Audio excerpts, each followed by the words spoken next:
Bonjour, bonjour. Nouvel épisode du podcast Conversation d'éveil. Aujourd'hui, je suis avec vous, Zaïd, ou docteur Zaïd pour certains, mais c'est Zaïd qui parle aujourd'hui. Le docteur, il est quelque part. Donc, j'ai deux invités aujourd'hui. Je vais les laisser se présenter. Alors, on commence par la droite, les femmes d'abord. Salut Abissi Serrano, voilà, je fais de la communication globalement, la publicité, communication, voilà, 360. Ok, publicité, communication basée Au Congo-Brazza.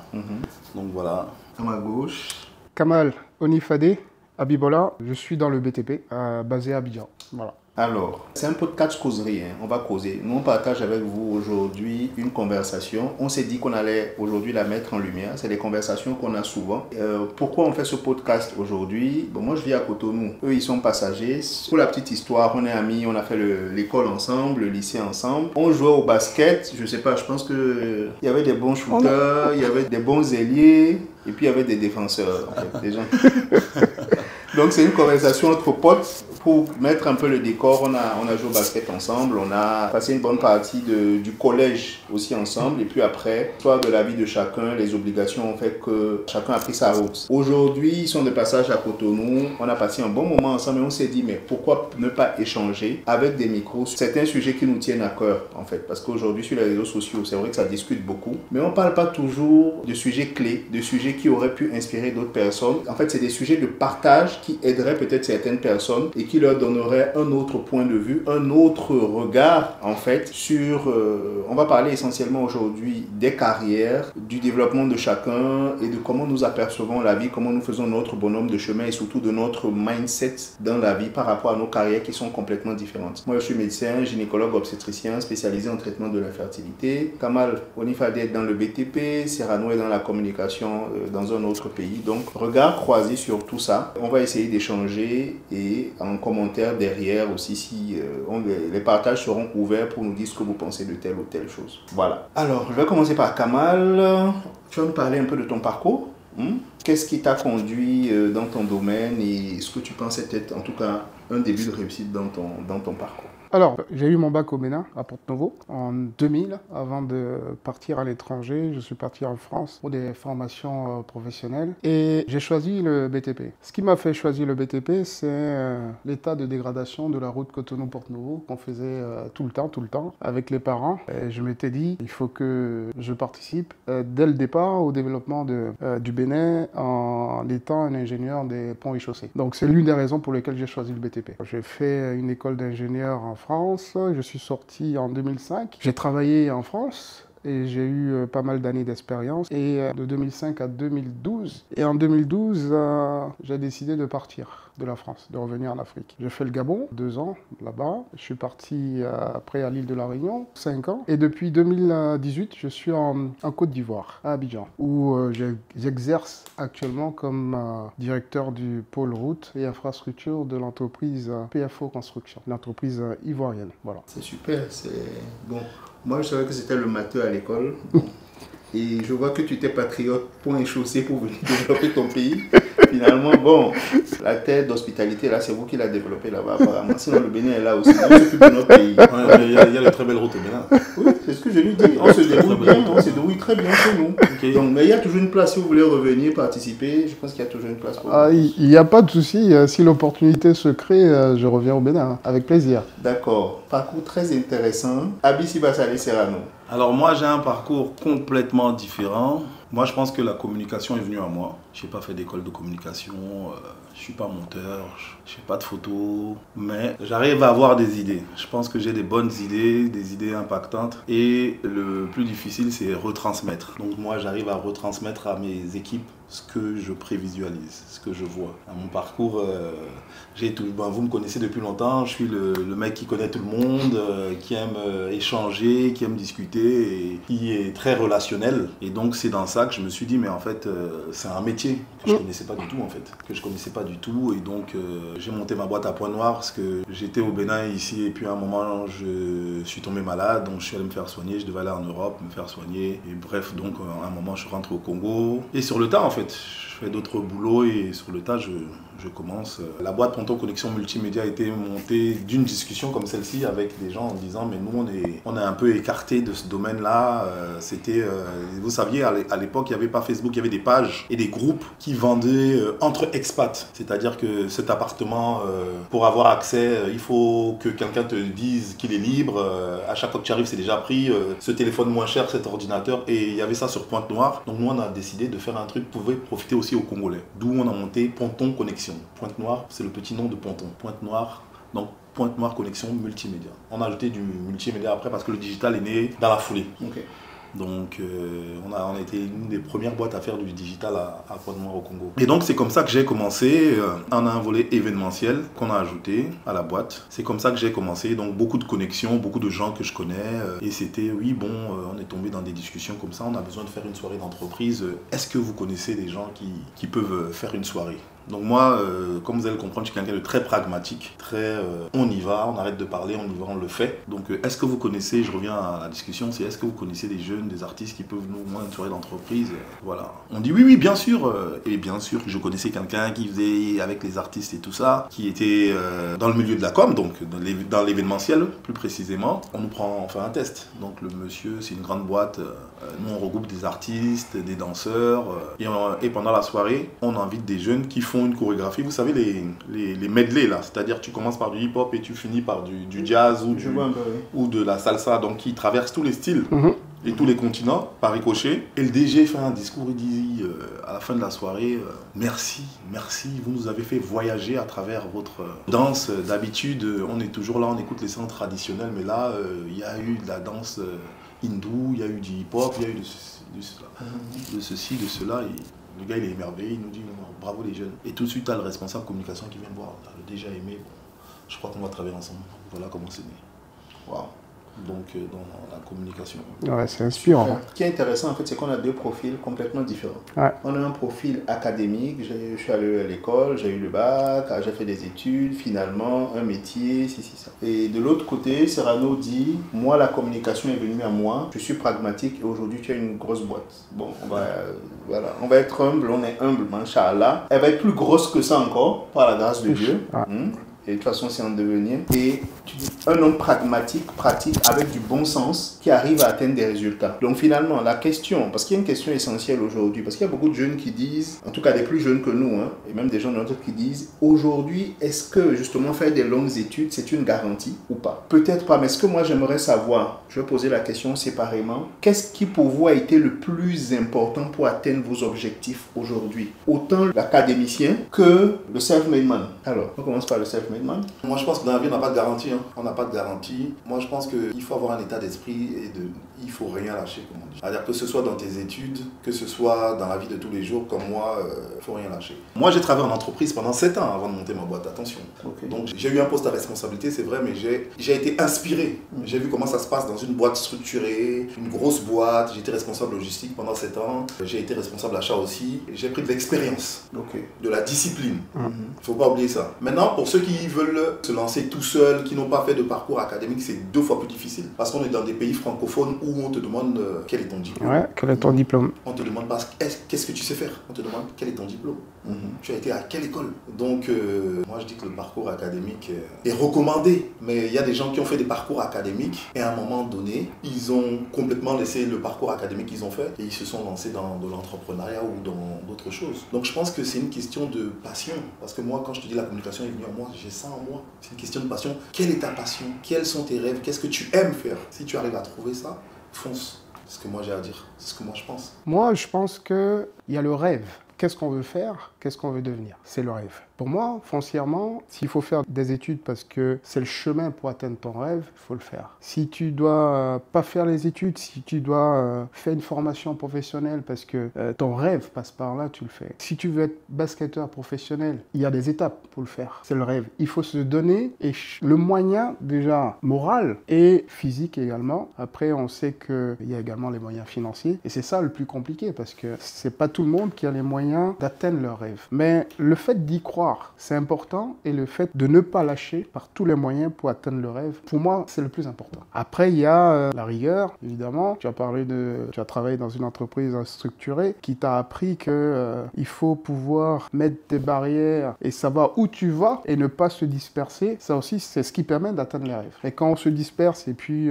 un coup on y croit et l'autre coup on n'y croit pas, on fait autre chose, c'est plus difficile d'atteindre. Donc si je comprends bien, pour Kamal, en fait, les études, c'est plus un moyen qu'une finalité. Exactement. C'est le moyen d'atteindre tes objectifs si c'est sur la route de ton rêve. Exact. Et dans tous les cas, quel que soit ton rêve, tu es obligé d'apprendre à faire quelque chose pour être bon dans le domaine. Exactement. Obligé. Obligatoirement. Donc ça peut passer par un parcours académique. Ouais. Ça peut passer par peut-être un parcours moins académique, mais 7 ans dans une entreprise structurée, c'est un stage. C'est même pas un stage. C'est une formation. C'est une formation. Donc, dans tous les cas, on est obligé de se former. Ouais. On est obligé de se former. C'est obligatoire. Même là, dans la communication, on se forme. On continue. On a discuté ensemble. Quand tu faisais des réseaux, tu m'as dit, mais comment tu fais? J'ai dit, non, mais je fais des formations. Je t'ai envoyé un lien et tu te formes. Il faut se former. Il y a une phrase que j'ai entendue il n'y a pas longtemps. Si tu es le plus gros poisson de ton entourage, c'est-à-dire que tu dois changer de rivière pour aller où tu es le plus petit poisson parmi les gros pour apprendre. Elle est belle celle-là. Donc voilà, il faut que tu continues à te former, à t'inspirer, à ceci, à cela. Ouais. Donc en fait, l'école c'est bien, mais c'est en réalité, le thème de l'école c'est une façon de se former. Oui. Ouais. Et il y en a peut-être plusieurs. C'est pas la seule. En fonction du rêve qu'on a, au bout de soi. Alors, Et des capacités, je pense. Parce que tout le monde ne peut pas se faire tout seul. Ou, enfin, tout seul, c'est un grand mot parce que personne ne s'est fait tout seul. J'en suis foncièrement convaincu. Mais il y en a qui n'ont pas la... Parce que c'est difficile. C'est difficile de passer à travers les sentiers battus. C'est pas facile. ça m'amène à la question suivante. Alors, est-ce que tu peux partager avec nous, pour toi, qu'est-ce qui a été un défi majeur que tu as rencontré et comment tu l'as surmonté? Ah, un défi majeur. Il y en a beaucoup. Hein. Parce que, bon, moi, je suis un peu quelqu'un qui marche au défi.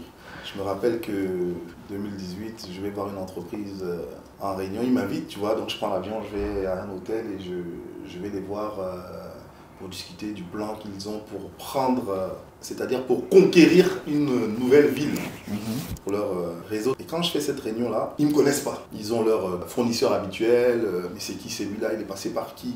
Vous savez, c'est des choses qui existent. Qui l'a emmené ici? C'est qui ce petit jeune? Vous connaissez mon style, voilà, même... T-shirt, basket. Voilà, non, j'avais mis une chemise quand même, j'ai mis une chemise, une belle chemise, et j'ai mis mon jean, et des chaussures, je suis allé là-bas, et ils vont me dévisager, ouais, c'est lui le gars, ouais, ok, vas-y, j'ai 5 minutes là, c'est toi. Je m'assois, ouais, donc c'est toi, tu vas faire quoi, voilà, comment tu comptes atteindre les objectifs? Voici les objectifs, hein, donc c'est-à-dire qu'on va faire un événement, il doit avoir 100 personnes, entre 50 et 100 personnes, entre 100 et 200 personnes, entre 300 et 400 personnes, si c'est ça l'objectif à atteindre, on va te payer au prorata de ce que tu vas fournir et tout ça. J'étais en train de bouillir devant eux. Je me suis dit, mais à qui il parle? Et tout ce qu'il disait, en fait, j'entendais même plus. Je disais une chose dans ma tête, vous allez voir. Vous ne savez pas à qui vous parlez. Mais je vais vous montrer. Ok? Et il y en a un, celui qui m'a présenté au directeur, s'excuse, non, même, t'inquiète pas, il est un peu à cran, tout ça. Et il devait préfinancer un certain nombre de montants. Sauf que dans les grandes entreprises, ça prend du temps à sortir, toutes les validations, sortir le cash, ça prend du temps. Et je suis rentré à Pointe-Noire, j'ai fait une réunion avec mon équipe, j'ai dit, les gars, ils nous prennent pour des petits. J'ai réuni les gars, j'ai préfinancé. On a fait une com à notre niveau, XXL, c'est-à-dire qu'on avait les t-shirts de l'événement, nous. On était une quinzaine, une vingtaine. J'ai pris des sous-traitants et tout ça. On a prêté les vidéos, on a fait un matraquage. On a même fait distribuer les flyers de cet événement avec des rollers. Vous imaginez les gens en roller sur le bord de la plage en train de partager le flyer de l'événement. On est dimanche. Dans nos villes africaines, là, dimanche, la plage est pleine. Donc vous partagez des flyers le dimanche, tout le monde est là. Si tu fais un événement un dimanche à la plage, tu as 95% de réussite parce que tout le monde est à la plage. Les familles sont à la plage. Et eux, ils sont d'une autre ville, ils étaient à Brazza, ils ne savent pas. Donc je dis non, l'événement on va le faire dimanche. Entre samedi et dimanche, voilà comment on va faire. Ok. Ils arrivent, on commence l'événement, le directeur qui monte l'événement n'est pas là, il envoie ses assistants, ses N-1, etc., etc. Mais au bout de... On devait faire l'événement chaque dimanche pendant 1 mois et demi. Au bout du premier mois, ils étaient débordés. Ils n'avaient pas de t-shirt de l'événement, ils n'avaient pas assez de t-shirts, ils n'avaient pas assez de goodies à donner aux participants. Ils étaient débordés. On était dans les 5000 personnes, ils étaient en insécurité. Donc quand je dis que je marche au défi, Ça, c'est une expérience que je n'oublierai pas. Et pour la petite histoire, quand ils sont repartis, donc jusqu'aujourd'hui, ils font la distribution des flyers avec des gars en roller, eux. Et à la fin de tout ça, quand ils commencent leur réunion d'entreprise, comme à tel événement, il faut qu'on fasse tac, tac, tac. Donc ta façon de faire est devenue une habitude, une référence, et une signature. Avec toute humilité. Possible. Donc ça veut dire en fait qu'il y a eu le défi, c'est-à-dire le petit jeune qui arrive, qui a un challenge devant lui. Donc pour toi, le moteur, en fait, c'est de pouvoir te dire, on va le faire correctement, mais surtout pour répondre en fait à ce que tu as pris au début comme étant un affront, parce que tu savais à l'intérieur de toi tes capacités, tu as senti qu'on t'a un peu minimisé, et en fait tu t'es dit, je vais le faire. Donc, je crois que c'est ça. J'allais le faire bien, mais là j'ai préfinancé avec tout mon argent en fait. Je leur ai dit non. J'ai préfinancé, je leur ai dit non, c'est une grosse boîte, ils vont payer. Donc j'avais pas peur de ça. J'ai préfinancé, quitte à prêter de l'argent. J'avais un bon de commande qui me couvrait. Après ça va prendre 1 mois, 2 mois, 3 mois. Mais j'étais prêt à prêter de l'argent pour faire ce truc comme il faut, comme je l'ai visualisé, c'est-à-dire au-delà de ce qu'ils pensaient. Je vois un peu. Ils ont vendu des SIM, des abonnements, ils étaient débordés. C'est-à-dire ils ont fait un tableau comme ça d'objectifs à atteindre. Ils n'avaient plus. Et pour te dire, il y avait d'autres entreprises qui sont venus me voir, moi, l'organisateur, pour se greffer à cet événement. C'est-à-dire que c'est quelqu'un qui vend des glaces à côté, quelqu'un qui vend des bières. Je vais citer personne parce qu'ils se reconnaissent. Quelqu'un qui vend de l'eau. Ouais, moi je peux être sponsor à l'événement, il y a du monde. Moi, oui. Donc en fait, la volonté de faire, mais surtout la volonté de bien faire. Les finitions. On parle souvent. Les finitions. Bien faire. Donc, parce qu'après, c'est facile de dire oui, il n'y a pas d'opportunité, on ne m'a pas donné ma chance, patati, patati, patata. Donc, il y a vraiment la haine de bien faire. Et ce que je retiens aussi, même si tu es couvert, finalement, tu prends quand même le risque de t'endetter pour pouvoir le faire correctement. Et Kamal, toi, plus grand défi plus grand défi, des défis, il y en a eu depuis le début de ma carrière. Je vais citer juste le dernier. Le dernier défi que j'ai su relever, c'était la réalisation d'une route sur Abidjan, une route très importante qui relie Abidjan à San Pedro. C'est une route sur laquelle il y avait beaucoup de difficultés avec le client, avec les localités où on passe, et qui devait ne pas être rendue avant la CAN, alors qu'elle était indispensable pour que la population puisse relier Abidjan avec la CAN. C'était tellement compliqué qu'il y a eu suspension de paiement sur ce projet, et si on voulait suivre le contrat, l'entreprise pouvait suspendre le projet et ne pas réaliser. D'ailleurs, l'entreprise a suspendu pendant des mois, mais à force d'abnégation, on a repris les travaux. De façon juste, on a terminé le projet, inauguré par le Premier ministre en janvier 2024, juste le 5, je me rappelle, c'était le 5 janvier, juste avant le début de la CAN. Voilà. Donc ça, c'était un gros défi, parce qu'on avait tout pouvoir en tant qu'entrepreneur et en étant dans nos droits de ne pas terminer cette route et de ne pas l'ouvrir pour la CAN. Vous imaginez l'impact que ça aurait pu avoir en termes de communication négative pour l'entreprise, pour la Côte d'Ivoire, pour le gouvernement. Et tout cela, je vous épargne de tous les détails de tout ce qui s'est passé en interne, la pression. Cette route-là a été réalisée pratiquement sur fonds propres de l'entreprise pour pouvoir le terminer. Le défi. Je vous parle de milliards, pas de millions. Voilà, ça c'est un gros défi, c'est le dernier. Donc, je retiens la deuxième fois, une entreprise qui tient à son nom décide, malgré les retards, de dire je vais terminer le projet, quitte à le préfinancer qu'on me paye après, même si les autres n'y croient plus, je vais quand même terminer. Donc ça veut dire, ce que je retiens encore, travail bien fait, essayer de le rendre à temps malgré les obstacles. Exactement. Wow. Je peux ajouter quelque chose. Ce qu'on fait, en fait, c'est une carte de visite. C'est-à-dire que ta réputation, c'est ta carte de visite. C'est qui Zaïd? Ah, c'est un très bon docteur. C'est qui Cyrano? Ah, c'est un gars, il est correct. C'est qui Kamal? C'est un bosseur. C'est ça ta réputation. Exact. C'est ta carte de visite. Les anglo-saxons disent que ton brand, c'est ce qu'on dit de toi quand tu n'es pas là. Exactement. Personal branding. Okay, c'est ce qu'on fait au niveau de ta Branding Nation. T'as le Bénin, pays de culture. Voilà, c'est-à-dire qu'en fait, en ce moment à Cotonou, on voit tout le travail que le gouvernement fait un peu pour pouvoir vendre. On crée les infrastructures et on crée pour pouvoir vendre la carte Bénin et tout ce qui est en train d'être mis en place pour qu'ils soient un peu plus vendus sur le plan du tourisme, du festival. Et il y a tout ce qui se fait à Vodondé. Ça, c'est à Porte-Novo l'autre jour, là, à Ouadada.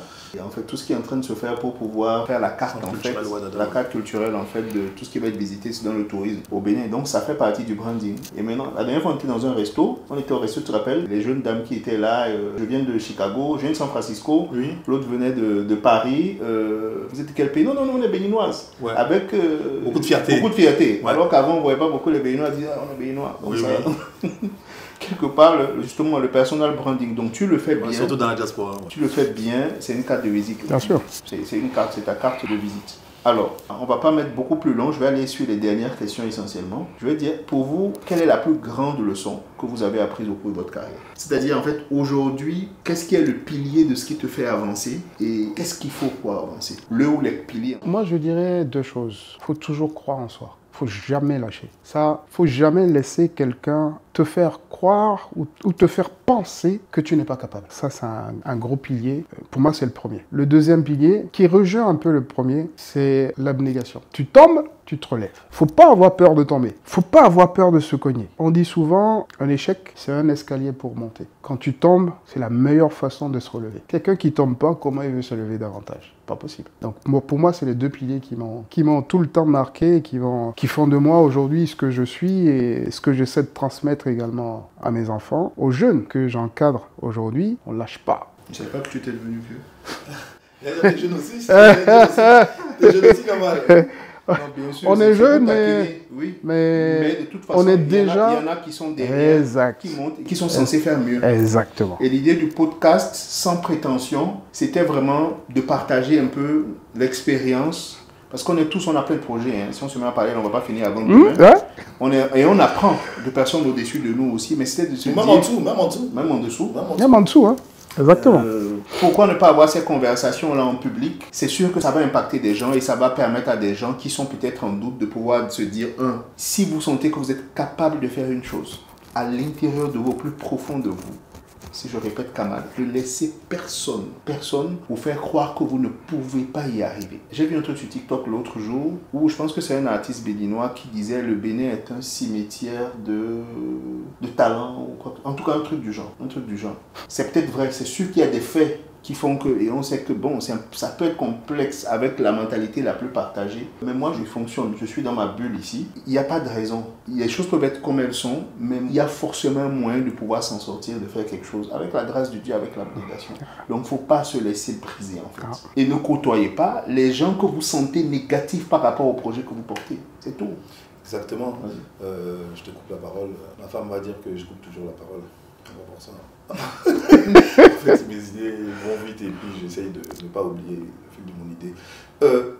Non, moi, je vais dire, moi, tu me connais, j'ai extrêmement confiance en moi. Et ça frôle même, comment il se fait.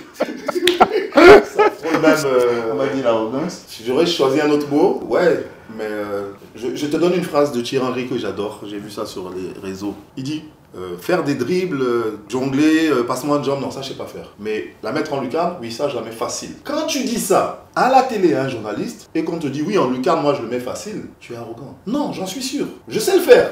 Mais moi, on joue au basket. Je me rappelle d'un match. Vas-y. Tu te rappelles de ça? Non, on avait un match inter-école là. Et lui, il était dans l'autre école, il défendait sur moi. Et la veille, il vient chez moi jusqu'à 20h, ouais, on va vous mater, tout ça. Je lui dis, tu sais quoi, tu vas défendre sur moi, je vais te faire un jeu de corps, tu vas partir, je vais faire un step back, je vais te mettre un tir à 3 points sur la tête. Et là, tu vas te freiner. Et le lendemain, il vient, il défend sur moi tout le truc. J'oublie le gars qui me fait la passe là, le gars, son père avait ses bagots là. Samad. Il me fait la passe, je fais un step back, je regarde dans les yeux, je t'ai dit quoi hier? Sauf qu'après j'ai pris 5 fautes dans ma sortie du match. Mais bref, non. Donc ce que je veux dire, c'est que oui, il faut avoir confiance en soi. C'est difficile parce que je vois aujourd'hui des gens qui me traitaient d'arrogant, qui sont là, qui regardent des vidéos de coach pour avoir confiance en soi. Ben oui. Il faut avoir confiance en soi. Comme tu dis, tu sais ce que tu te dis, non, ça j'ai le droit de le faire, je peux y arriver. Tu te concentres dessus, tu manges ça, tu pries ça, tu mets tout ce qu'il faut en route pour atteindre ton objectif. S'il faut lire, s'il faut se former, s'il faut rencontrer des gens dans ce domaine-là, tu te donnes toutes les chances possibles. Et ça viendra. Il n'y a pas de raison que ça ne vienne pas. Si ça ne vient pas, c'est qu'il y a quelque chose qui manque que tu n'as pas fait. Je le pense au fond de moi. Donc pour toi, c'est confiance en soi, le premier viatique. Non, détermination. Détermination. Tu n'as peut-être pas confiance, mais si tu es déterminé à le faire, c'est une forme de confiance. Bien sûr. Détermination. Donc, je ne sais pas si on a répondu à la question. Oui, la question c'était ça. Quelle est la plus grande leçon de vie que tu as apprise au cours de ta carrière? La leçon de vie. La leçon de vie, je pense. Et pour moi, quel est le viatique en fait? Ça dit que le viatique Enfin, le plus important. C'est facile.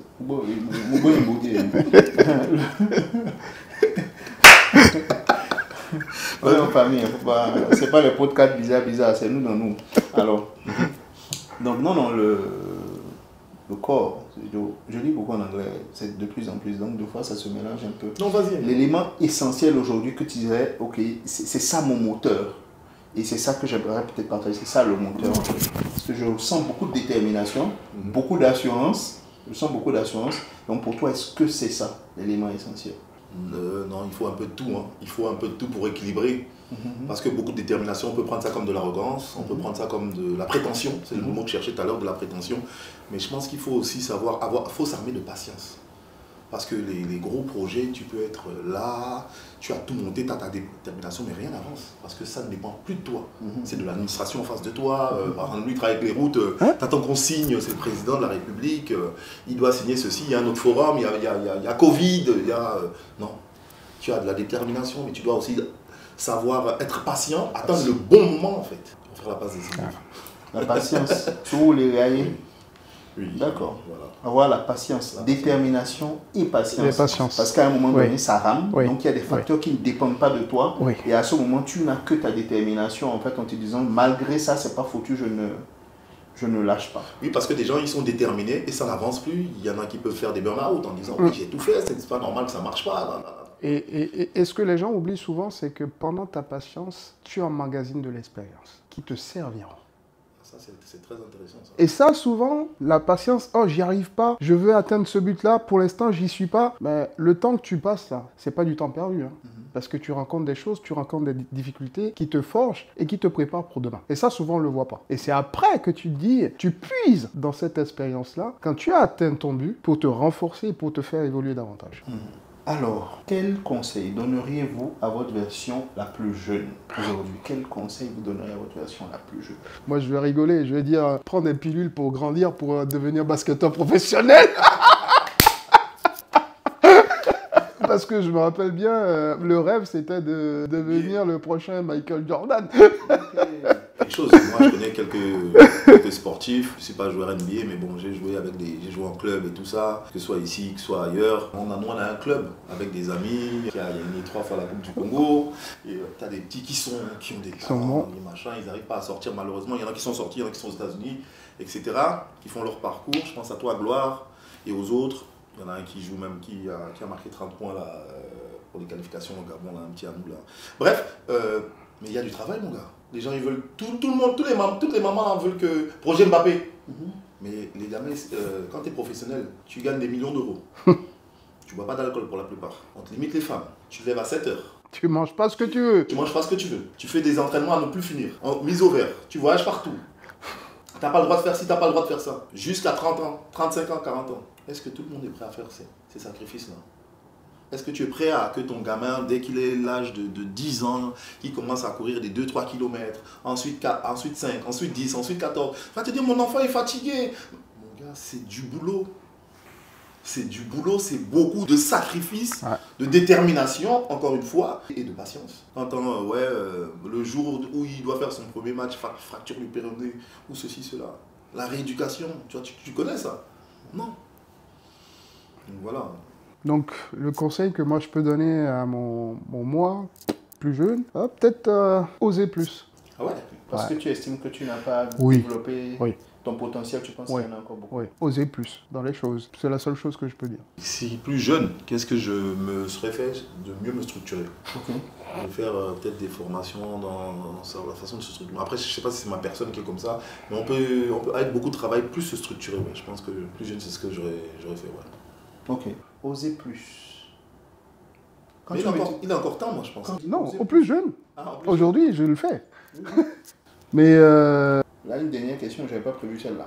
Vous savez, des fois, dans certains pays, il y a des environnements. Il y a l'environnement qui n'est pas toujours propice, l'environnement politique. On ne va pas rentrer dans les affaires. Non, on n'est pas dans la politique. Mais certains environnements ne sont pas... Il y a des environnements qui facilitent l'éclosion des jeunes, qui le reconnaissent et qui l'accompagnent. Il y a des environnements où ce n'est pas du tout le cas. Il y a des environnements où, malheureusement, la majorité des gens ont une mentalité un peu particulière, ce qu'on appelle enemy of progress, otage, comme on dit en Yoruba. Des gens qui ne veulent pas avancer et qui se confortent en fait à dénigrer les autres parce qu'ils voient dans les autres le reflet de ce qu'ils auraient voulu qu'ils n'arrivent pas à faire. Et c'est des gens qui mettent beaucoup de bâtons dans les roues, qui sont jaloux en fait de quelqu'un qui à peine commence à sortir la tête de l'eau. Il y a effectivement des gens qui sont freinés par ces réalités par rapport au poids du mindset, je vais dire ce que j'appelle le mindset de l'environnement, plus partagé de l'environnement. Et des fois on en parle beaucoup, même si je pense que ça a beaucoup changé au Bénin, ça change beaucoup ces temps-ci. Comment vous armez par rapport à ce genre de choses? Comment vous gérez cet aspect de la chose en fait? Parce qu'il y a des réalités. Ouais. Malgré ça, tout à l'heure, je ne sais pas si c'est toi ou c'est Rano qui l'a dit, ceux qui t'envoient des ondes négatives, il faut les éviter. Il ne faut pas traîner avec des gens qui t'envoient des ondes négatives. Quand tu as quelque chose en tête et que pour toi, cette chose-là, elle est bien, fonce, sois déterminé. Après, je pense que l'idée de ce podcast est aussi venue de là, c'est que des fois, on a besoin des gens impactants. Quelqu'un qui a déjà fait ce que tu veux faire, essayer de toucher cette personne-là, que cette personne-là t'éclaire, que cette personne-là t'apporte un peu de lumière pour te permettre de continuer à y croire. Ça, c'est important. Et ne pas uniquement se baser sur l'environnement que tu dis, qui peut être impactant négativement et te faire baisser les bras. Voilà un peu, moi, ce que je pense. Donc, en fait, si je retiens, en fait, c'est-à-dire fréquenter des gens qui vous tirent vers le haut, exact, pas vers le bas. Si vous avez l'impression qu'il y a des gens toxiques par rapport à vos projets, parce qu'il y a une différence entre venir vous conseiller et vous dire « Ah, toi, ça ne va jamais marcher. Oh, ici, c'est Bénin. Tu as déjà vu ça où? Nous, on a essayé, on n'a pu. Toi, tu es vraiment qui? » Ces gens-là. Il y a peut-être des gens qui seraient contents de votre réussite, mais qui vous donneraient, si quelqu'un vous dit, ok, tu peux avoir tel obstacle, je pense que celui-là, tu peux le dribbler comme ça. Celui-là, tu peux le dribbler comme ça. Quelqu'un a essayé, mais si on s'inspire de son expérience, on peut peut-être challenger cet obstacle, c'est différent. Exactement. Mais ce dont j'ai parlé tout à l'heure avec l'accent là, si vous traînez avec eux tous les jours, vous serez le dénominateur. Ouais. Comment? Oui, non, ça c'est clair. Maintenant, il y a un autre cas de figure où par exemple, tu travailles quelque part et c'est ton boss qui est toxique. Ton boss est toxique, oui, t'es nul, il te ramène là, il te tire vers le bas. Moi je pense que là tu as deux cas de figure, soit tu vas ailleurs, c'est facile à dire, mais sinon tu bosses tellement bien que ça atteint le PDG ou le DAF ou autre personne. Tu vois ce que je veux dire? Tu brilles tellement, c'est encore une fois, c'est un défi encore, tu vois.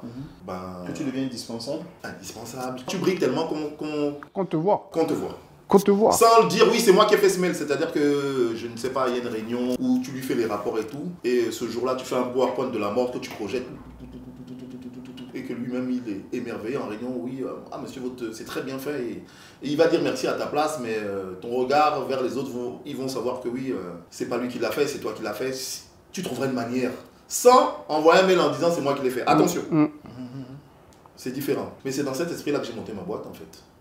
Que ouais, je travaille pour les gens, il me dit si, fais-toi comme ça, mets-toi comme ça, on n'a pas la même vision. Je dis non, je peux faire en fait, je vais faire. C'est pas fait facilement comme ça, hein.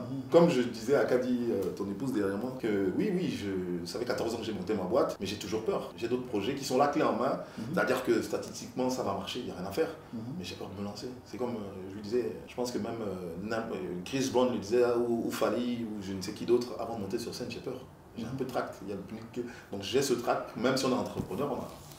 Est-ce que, tu vois. Donc ça finit pas, mais il faut se lancer. Il faut se lancer, garder le mindset, rester déterminé, s'entourer des gens qui peuvent apporter un plus dans le cadre du projet, en tout cas qui vibrent positivement. Les autres, garder la cordialité, mais garder la distance de sécurité. Moi, c'est ce que je retiens. Exact. Rester déterminé, malgré les obstacles, rester déterminé, avoir la patience. Ouais. Avoir la patience, malgré les obstacles, et voilà. Bon. Tu nous as pas dit, toi, quel était... Oui, nous on a parlé, mais toi, tu n'as pas parlé. Vas-y, on a 2 minutes là, je pense. Qu'est-ce qui a été pour toi le truc le plus déterminant, le fait le plus déterminant dans ta carrière? Le fait le plus déterminant dans ma carrière. Je pense qu'il y a eu beaucoup de choses. Je vais prendre 2 éléments. Ça vient au pif comme ça. Je pense qu'il vient au pif là. La première chose, c'est que moi, à un moment, j'ai arrêté mes études de médecine en 5e année. J'avais envie de faire autre chose, ça ne me plaisait plus. Donc j'ai fait 3 ans, j'avais pratiquement plus à la fac. J'ai fait de l'entrepreneuriat. J'ai acheté du piment ici à Ilara que je revendais à Tiaroy, à Dakar, au Sénégal. Sérieux? Je connais pas cette histoire là. J'achetais du sel à Kaolack que je faisais vendre ici à Cotonou. Bref, pour la faire courte, à un moment donné, je me suis associé à quelqu'un qui m'a ruiné. Je me suis retrouvé. Mes parents voulaient que je continue mes études, donc on était un peu en froid. Et si tu veux, je me suis fait ruiner par quelqu'un, donc je me suis pratiquement retrouvé incapable de payer mes loyers alors que j'avais mon épouse, une fille et tout ça. Donc je vais quand même faire la petite parenthèse là. Pour avoir la chance dans la vie d'avoir des personnes aussi qui sont vos personnes. Toi, tu n'étais pas au courant de cette partie, mais lui, il était au courant. Il ne s'imagine pas que je peux dire ça pendant le podcast. Il a été ma personne dans les moments les plus difficiles à ce moment-là. Donc, ça existe des amis qui vous soutiennent, qui entendent des choses que personne d'autre ne peut entendre en fait. Bref, après ça, moi, on me dit si tu veux reprendre tes études, si tu veux qu'on t'aide de reprendre tes études. Donc, je me retrouve dans un centre, dans une maternité de l'hôpital municipal de Dakar. Les gens de la base Nao qui suivent ma page, big up, ça s'appelle l'hôpital la base Nao de Dakar, où je commence en bénévole et je demande un stage bénévole. Au bout de 3 mois, il y a un poste de faisant fonction interne qui se libère et le patron me dit mais toi tu travailles gratuitement depuis 3 mois, c'est pas forcément bien payé, c'était quoi, peut-être 125 000 ou quelque chose à la fin du mois. Est-ce que ça t'intéresse? Je dis oui, bon. Mais il y avait une équipe de seniors, Dr Prosper Bambouki, Dr Alipio, Dr Zena Boubé, bref. Une des choses, et j'avais fait une vidéo pour mon patron, paix à son âme, Dr Prosper, le chef service. Un jour, il m'appelle, il me met dans son bureau, il me dit assois-toi. Je pensais que j'avais fait une faute grave, il me dit Zaïd, tu sais, je veux que tu me promettes une chose. Je voudrais que tu me promettes que quand tu es devant les malades, tu vois la façon dont tu abordes les malades, la façon dont tu écoutes ton intuition, la façon dont tu restes têtu, même quand les autres pensent que tu n'as pas raison, mais que ton intuition te dit que c'est le cas et que c'est souvent le cas après. Je voudrais que tu me promettes que personne ne réussisse à t'enlever cette chose-là. Tant que tu vas rester fidèle à ta voix intérieure, à ton intuition, à ce que tu vois, sache que tu seras un grand médecin, un grand gynéco. Tu seras plus fort que moi. Tu seras plus fort que tous les seniors en termes d'aptitude. Ça ne doit pas te rendre orgueilleux, mais sache juste que ce n'est pas parce que tu vois une chose que les autres ne voient pas que ça veut dire que la chose n'existe pas. Eux, ils peuvent ne pas le voir. Dans la vie, il y a des gens qui voient certaines choses que d'autres ne voient pas. Donc, deux fois, ton environnement te fait croire que ce que tu dis n'est pas vrai, ce n'est pas possible, en fait. Il n'y a que toi qui le vois. Mais je veux que tu me promettes, quel que soit ce qu'il y a.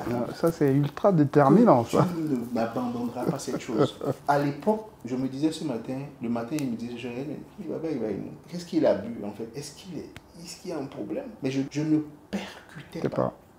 Mais des années après, moi j'opérais, j'ai commencé à opérer, il me laissait, je l'aidais à opérer pendant 5-6 mois, au bout de 6 mois, il m'a laissé inciser, ça ne se fait pas dans un parcours académique. J'ai fait mes premières césariennes 6 mois après en étant avec lui, j'étais en 5e, en 6e année de médecine. Quand je soutenais en médecine générale, j'avais déjà plus de 10 cahiers de protocole, et mes collègues et moi on avait déjà fait plus de 1000 césariennes, je sais pas, des centaines de myomectomies, des choses comme ça, sans avoir même commencé la spécialité, en fait. Mais c'est après, petit à petit, avec le parcours que j'ai compris que deux fois, vous voyez des choses, mais si vous vous limitez, vous allez vous brider sur le niveau des autres, parce qu'il n'y a que vous qui pouvez faire la chose, en fait. Et deux fois, ça peut être un parent proche. Et par amour, te dit non, mais tu rêves trop, en fait.